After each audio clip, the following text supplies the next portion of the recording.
There are towns in the West that do not forgive. They do not shout their judgment. They do not need to. They simply stop extending credit. They cross to the other side of the boardwalk. They sign their names on a piece of paper and send it to a man in a distant office, and they wait, the way people wait who are certain they are right. Willa Crane arrived in Harrow on a Tuesday in late October, a widow of 8 months with 2 children under the age of 7, 40 acres of dry ground, and a farm that had not turned a profit in 2 seasons. She was not a woman who complained. She was not a woman who asked for things she had not earned. She woke before the children. She worked after they slept. And she held the shape of the life her husband had left unfinished and tried, every day, to keep it from coming apart in her hands. But poverty does not stay quiet in a small town. People see the thinning of a coat. They notice when a woman stops buying molasses by the jar and starts buying it by the spoonful. They notice everything in a town like Harrow. And what they notice, they talk about, and what they talk about long enough begins to take on the weight of fact. The petition reached the magistrate's office on a Wednesday. 3 names on it. Good names, by the town's measure. The document said the children were living in conditions unfit for their proper raising.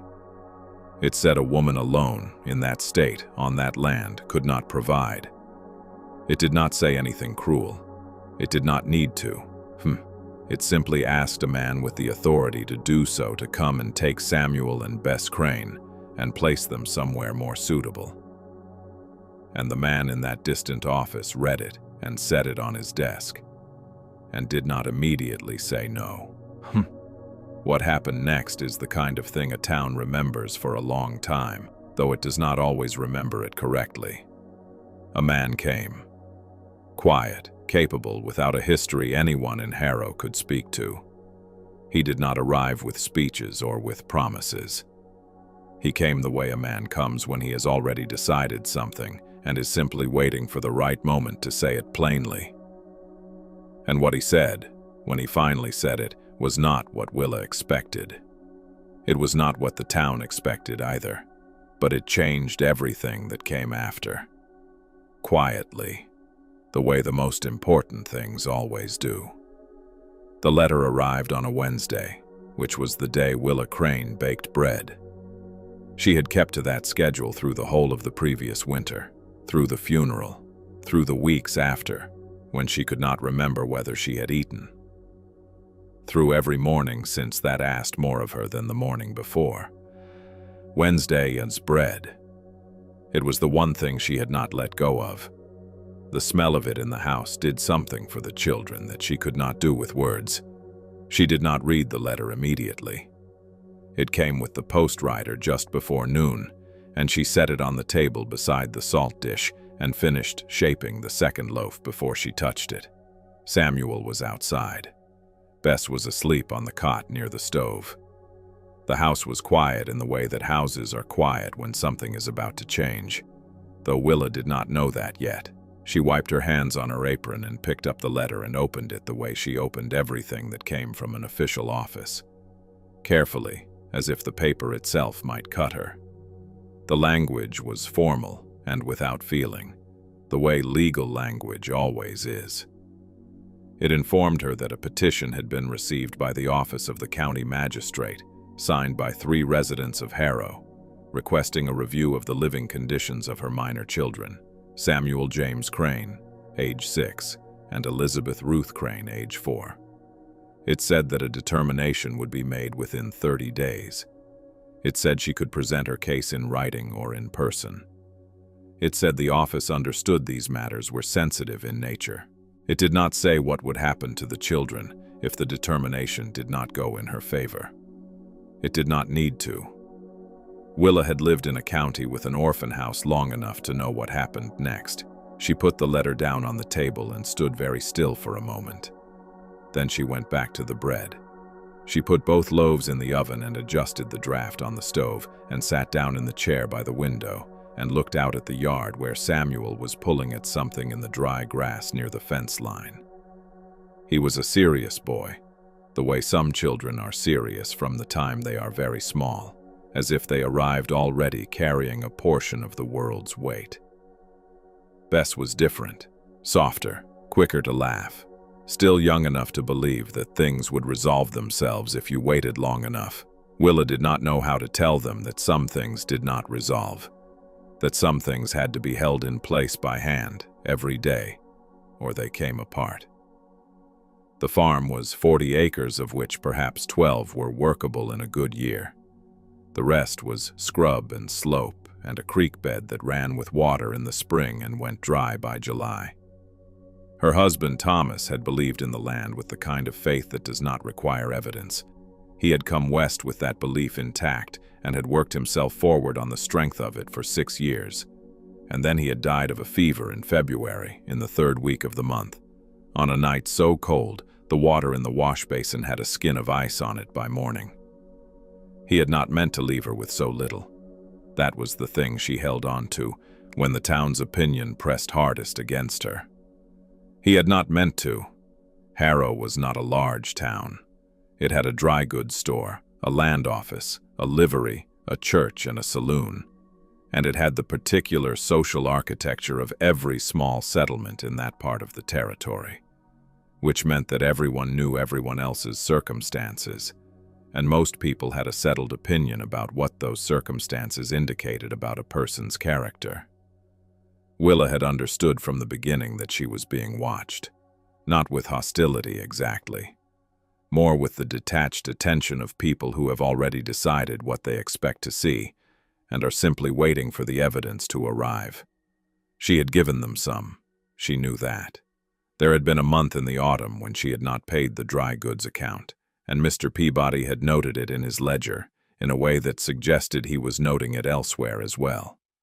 She had sent Samuel to school in a coat that was too small for him, because she had not yet found the cloth to make a new one. She had let the north fence go through the winter because the wire cost money she did not have, and her neighbor's cattle had come through twice and eaten down her kitchen garden before she got the wire in March. These were not moral failures.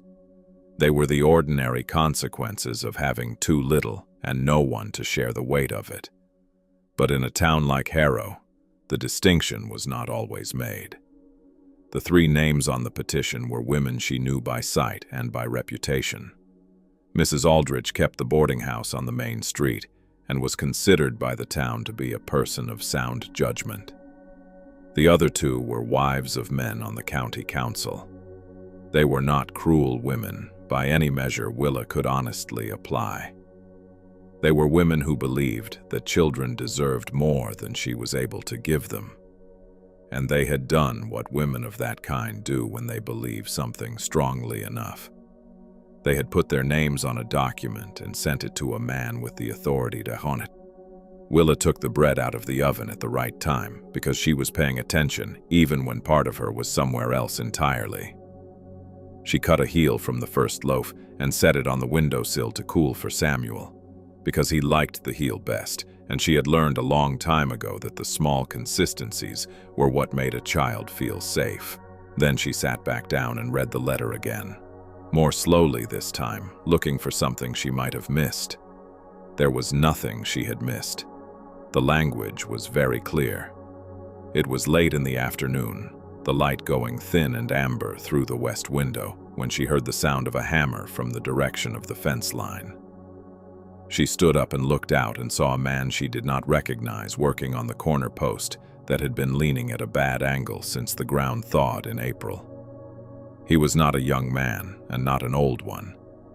He worked without hurry, the way a man works when he knows what he is doing and does not need to prove it to anyone watching. She did not know him. She stood at the window for a long moment, and then she put her apron on the hook by the door and went outside to find out who he was and what he thought he was doing on her fence. His name was Daniel Rourke, and he had come to Harrow 6 weeks earlier looking for seasonal work and had found it at the livery on the edge of town, tending horses and doing the kind of labor that no one assigns and no one thanks you for, but that keeps a place from falling into ruin. He was not from the territory.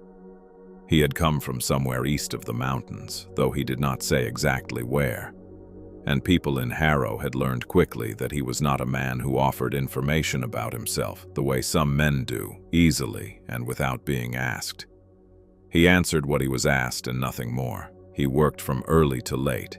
He did not drink. He was not unfriendly, but he was not the kind of man who filled silence with himself. And in a town that noticed everything, what people mostly noticed about Daniel Rourke was that he gave them very little to notice. Willa found him at the corner post with a digger bar and a level and a manner that suggested he had no intention of stopping until the post was right. She asked him who had sent him. He said no one had sent him. He had seen the post leaning from the road 3 days running, and it had bothered him in the way that a crooked thing bothers a man who has spent time doing survey work, where a degree off true at the start becomes a quarter-mile off true at the end. He said this plainly, without apology, and went back to tamping the earth around the base of the post. Willa stood and watched him for a moment. She was not a woman who accepted things she had not asked for, as a rule.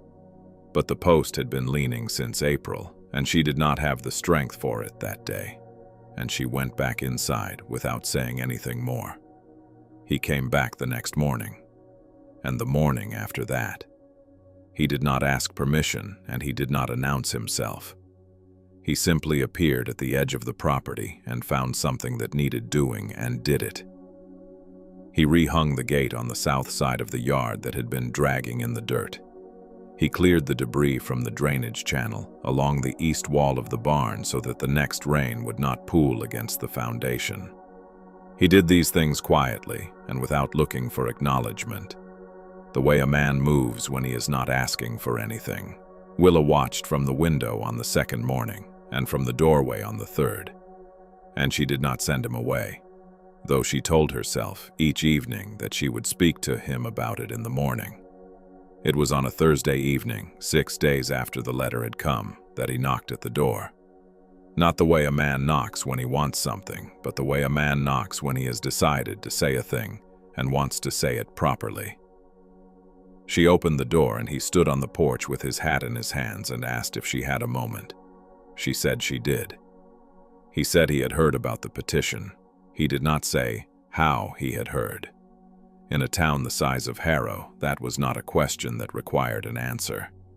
He said he understood that what was needed, legally, was evidence of a household that was stable and properly headed. He said he was a man without dependence or entanglements, that he had some money set by, that he was not given to drink or disorder, and that if a name on a paper would stop what was coming, he was willing to put his name on one. He said it the way a man states a practical arrangement, without flourish, without looking away, and without asking her to feel anything about it in particular. Willa did not answer him that night. She thanked him for saying it and told him she would think on it, and he put his hat back on and said that was fair, and walked back down the path toward the road without looking back. She stood in the doorway after he was gone and listened to the dark and the sound of the children breathing from the back room and the low tick of the stove cooling. Some things are too large for an immediate answer. She had learned that the hard way, and she had learned not to trust herself when she was tired, which she nearly always was. The days that followed had a particular quality to them, the way days do when a decision is sitting in the middle of everything but has not yet been made. Daniel continued to come to the farm. Willa continued not to send him away. Samuel, who was a boy who watched men carefully and from a distance, began to drift closer to where Daniel was working, not speaking, just occupying the same general area, the way a child tests the temperature of something before committing to it. Daniel did not make overtures toward the boy. He did not speak to him directly or ruffle his hair, or do any of the things that men sometimes do with children when they want the mother to see them doing it. He simply worked, and Samuel watched, and that was its own kind of conversation. Mrs. Aldrich came to the dry goods store on a Tuesday morning when Willa was there buying lamp oil and a paper of pins, and she did not speak to Willa directly, but spoke to Mr. Peabody about the state of the Aldrich boarding house roof in a voice that was pitched to Carrie. She said it was a shame when things were left to fall apart through inattention. She said some people did not understand that a place required consistent care to remain what it was meant to be. She did not look at Willa when she said these things. She did not need to. Willa bought her lamp oil and her pins and walked out into the street and stood for a moment in the October air and decided, without drama and without any particular feeling she could name cleanly, that she would tell Daniel yes. She told him that evening on the porch, while the children were inside finishing their supper. She said she wanted it understood that this was a practical arrangement and nothing more. She said she expected him to conduct himself accordingly, and she would do the same. She said she did not want the children confused about what it was. Daniel listened to all of this without interrupting, and when she was finished, he said he understood, and that he would sleep in the barn, and that she should not feel obligated in any direction. She nodded. He nodded. There was nothing more said that evening that amounted to much. But when she went back inside, Bess looked up from her bowl and asked who was outside, and Willa said it was Mr. Rourke. And Bess said, "Oh," and went back to her supper, and Samuel said nothing at all. Which, with Samuel, was not the same as having no opinion. The broken step on the porch, the one Thomas had said he would fix, the one Willa had stepped around for 8 months without letting herself think too hard about why she had not fixed it herself, was solid under her foot the next morning. She had not asked him to do it. She did not mention it. She went inside and put the kettle on and stood at the stove with her back to the door for a long moment before she got the cups down from the shelf. They were married on a Tuesday at the land office with the clerk and an old trapper named Odell as witnesses. Odell had known Thomas Crane by sight and had tipped his hat to Willa at the funeral, which was more than most men had done. And when Daniel had asked him to stand as witness, he had said yes without asking why, and had shown up clean-shaved and smelling of cedar soap, which was its own kind of respect. The clerk read the words required by law. Daniel said what he was asked to say. Willa said what she was asked to say. There was no music and no flowers and no gathered family. And when it was done, the clerk shook Daniel's hand and nodded to Willa, and they walked out into the street and back to the farm. And that was the whole of it. The farm did not transform overnight. That is not how things work, and this story does not pretend otherwise.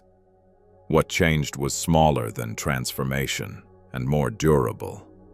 Daniel moved from the barn to the front room, where he slept on a bedroll near the stove and was up before Willa each morning, and the fire was always lit by the time she came out, and she did not comment on this and he did not call attention to it.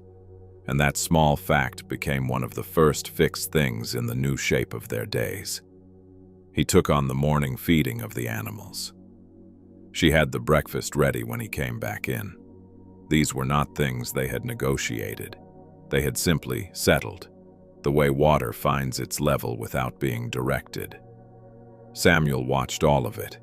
He was a boy who processed the world slowly and thoroughly, turning things over in his mind the way you turn a stone to see what is underneath, and he had not yet determined what Daniel Rourke was to him or what he was permitted to feel about it. He was polite. He was not cold. But he kept a certain distance that Willa recognized because she had kept it herself after her own father died, with every man who had come near her mother with good intentions. Distance is not rejection. It is caution. It is the thing a careful person puts between themselves and something they are not yet ready to trust with their full weight. It was a Wednesday afternoon, 3 weeks after the wedding, that Daniel asked Samuel if he wanted to walk the fence line with him and check for gaps before the wet season came in. Samuel looked at his mother first, the way children look when they want permission for something they already want. She said it was fine. They were gone 2 hours. When they came back, Samuel was carrying a piece of quartz he had found along the creek bed, white and clean with a vein of something dark running through it, and he showed it to Willa with the particular seriousness of a boy who has decided a thing is important. Daniel came in behind him and washed his hands at the basin without saying anything about the walk or what had been talked about, and Willa did not ask. The cooking became, without either of them deciding it, a kind of language. She noticed on the second week that Daniel ate the molasses biscuits she made on Fridays, with the focused attention of a man who had been eating without pleasure for a long time and had forgotten what it was to eat something that someone had made with care. She started making them twice a week. She did not tell him she had changed the schedule. He did not mention that he had noticed, but he began, on the evenings after supper, to stay at the table a little longer before going back to his bedroll, and he would sometimes say a few words about the fence or the drainage or something he had seen on the road, and Willa would answer, and the children would listen, and the lamp would burn low on the table between them. And that was the closest thing to peace that Willa had felt since October of the year before. Mrs. Aldrich came to the farm on a cold afternoon in November, which was a Thursday. She came with a jar of preserved plums and the expression of a woman who has told herself her intentions are charitable and has almost convinced herself it is true. Willa invited her in because there was no graceful way not to. Mrs. Aldrich sat at the table and looked at the room with the careful eyes of a woman assembling evidence, taking note of the clean floor and the mended curtain, and the children's coats hung neatly on their pegs by the door. Daniel was outside. Samuel was doing his letters at the corner of the table. Bess was on the floor near the stove with a corn-husk doll she had named after no one in particular. Mrs. Aldrich asked how Willa was getting on. Willa said she was getting on well. Mrs. Aldrich asked about the farm. Willa said the farm was in better order than it had been. Mrs. Aldrich looked at Samuel's letters and said he was coming along nicely. Samuel did not look up. He had his mother's understanding of when a conversation was not really about what it said it was about. Mrs. Aldrich stayed for the length of 1 cup of tea and left with the jar of plums still on the table, having found nothing that confirmed what she had come expecting to confirm. She said goodbye at the door and walked back down the path with the careful step of a woman revising an opinion she was not yet ready to fully revise. The moment that Willa would remember longest from that season did not announce itself.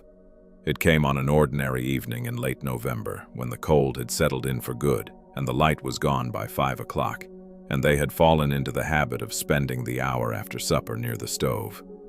Quiet mostly, each attending to some small task. Daniel had come in from the well and Bess had been standing near the door waiting for no reason anyone could have named. And when he came through, she reached up and took his hand, the way children reach for the nearest steady thing. Without calculation, without asking anything beyond the reach itself. Daniel stopped. He looked down at her hand in his for just a moment, the way a man looks at something he is trying to place. Then he walked with her to the stove and crouched down and helped her settle near it and went back to hanging up his coat. He did not look at Willa. Willa did not look at him, but she set down the shirt she had been mending and sat very still for a moment before she picked it up again. Some things do not need to be named to be real. Some things grow in the space between people who are too careful to speak them and too honest to pretend they are not there.